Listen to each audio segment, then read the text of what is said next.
All right, so when I open up Zoom, I should see this screen.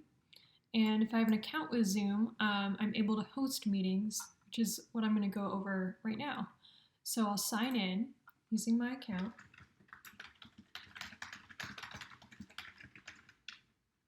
And if you haven't made an account yet, you can click on Sign Up Free here. Just click that button.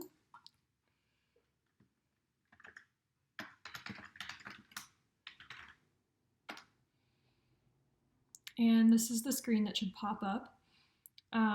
To schedule a meeting, click on that button, and then you just title the meeting. So, family get together, and then you can pick the time. So maybe this will be tonight.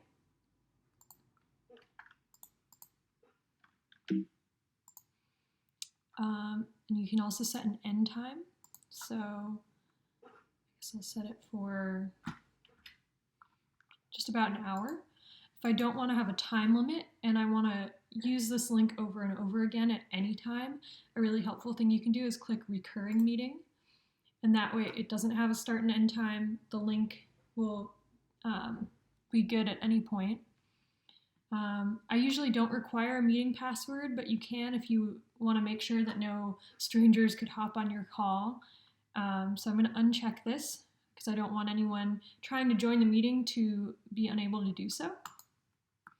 And it's asking you a couple questions like, do you want your video to be on when you first join? And same with participants. I'll just leave them as the default for now. I'm going to allow people to call in or use computer audio. And then another helpful thing under advanced options is I think it's great to check enable join before host. That means if you're running a couple minutes late or something as the host, other people can join the meeting first, but maybe you don't want that. So if so, just uncheck that box. So there's a couple other options. Like muting the participants as they join. Sometimes that's good for really big meetings. If you know that's going to be an issue, having a lot of people unmuted and, because whenever someone coughs or something, it'll interrupt whoever's speaking. But this is just a small get together, so I'm not going to check that box. And that's it. I'm just going to click schedule. And now, if I go up here to meetings, I'll see all of my recurring meetings listed here. If I had specific ones scheduled, they would pop up here. I think it's just coming up, it's opening up my Outlook because it wants to put it in my calendar, but you can just ignore that. So if I wanted to start the meeting, I could just click start and it would begin.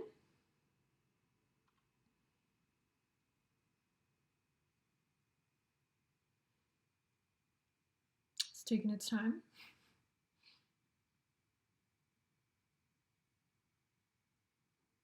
Great. So I'm going to join with computer audio, and then to start my video, I just click that /.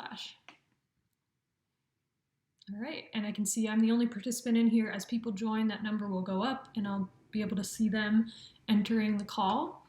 To end, I'm going to click that. And since I'm the host, it's asking, do I want to end the meeting for everyone or just leave the meeting myself? And I'm just gonna, since it's only me in the meeting, it doesn't really matter what I click, but often maybe people want to keep talking after you have to go, so you can just leave the meeting yourself. That's what I generally do. And I did want to show you another feature here. So once I click on Family Get Together, I can see the meeting invitation. So I can see this link that people would use to join, how to dial in, all of that information. And if I wanted to send that to people, I could either just highlight this text and copy and paste it, send it off to someone, or if I want to copy this whole invitation, it's very easy to do. I can click copy invitation, and now it's on my clipboard. So if I were to now send an email, I could just right click, paste, and this whole thing would be copied so that people have the full instructions about how to join.